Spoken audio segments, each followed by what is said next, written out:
For my husband's 30th birthday, I wanted to plan something special. He usually plays it cool when I ask about gifts, but this time he answered right away. How about a threesome? He suggested. I was speechless. Seeing my reaction, he quickly backtracked, saying I was more than enough, but a threesome had always been a fantasy of his. He thought it could be an exciting experience for us. Though in my mind, our love life was already pretty great. He reassured me it was just a suggestion and would completely understand if I didn't want to try it. After taking some time to think and chatting with my sister, I agreed to try it, but just once. He was thrilled and immediately mentioned someone he knew who might be interested. I had a moment of doubt. If he thought of her so quickly, was there something already happening between them? I brushed it off as my nerves getting the better of me. We agreed on some boundaries and he arranged a meeting with her. When I met Jenny, I noticed right away that she looked a lot like me. He definitely had a type. She was friendly and we decided to meet up that Saturday.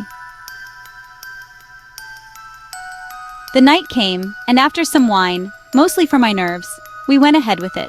It went okay. My husband gave me plenty of attention and stuck to our rules. The next morning, Jenny left, and I hoped things would return to normal. But my husband kept asking when we could do it again. I reminded him this was a one-time thing, but he questioned if I hadn't enjoyed it, which only made me feel pressured. I noticed a few odd things afterward. A spot of my hair seemed shorter, and a locket had gone missing. I chalked it up to coincidence, just eager to move on. The following week, we ran into Jenny while out shopping. She casually mentioned being open to another night together. My husband jumped in, saying he'd love that, much to my surprise. Later, I confronted him, but he claimed he assumed I was interested too. After several talks, I reluctantly agreed to a second round. During this second night, I started noticing something strange. Jenny looked even more like me. Her hair had darkened and her lips seemed fuller, eerily similar to mine. When I mentioned it to my husband, he brushed it off, saying I should take it as a compliment. The next day, while running errands, I saw Jenny. I almost went up to say hello, but something held me back. Then, I saw my husband approach her and give her a kiss. Shocked, I listened from a distance as he spoke of the plan and how everything was working. He mentioned the wine, hair samples, and my locket. I had no idea what he was up to, but I knew it wasn't good. That night, he suggested we meet with Jenny again. I agreed, planning to uncover the truth.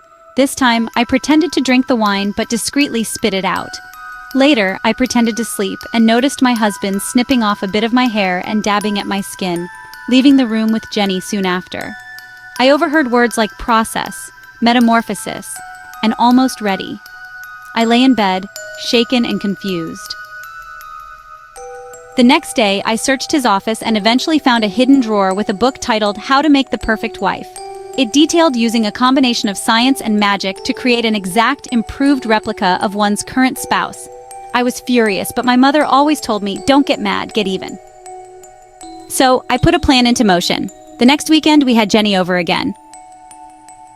This time, though, I woke up tied to a rack in the middle of the room. I'm sorry, dear, he said with a smug smile. It's not you, it's me, but soon I'll have a better you. He handed Jenny a potion, and I watched in horror as she began to change. But instead of becoming a better version of me, she transformed into a mirror image of him. The look of shock on his face was priceless. Surprised, dear? Yes, I figured out your plan, I smirked. Did you notice that the last sample contained your DNA, not mine? Then I turned to the new version of him. Kill him, I said. And it did, brutally. The next morning, I woke up beside James, the perfect husband. He made me breakfast, asked about my day, and told me how much he loved me. He truly was the perfect partner.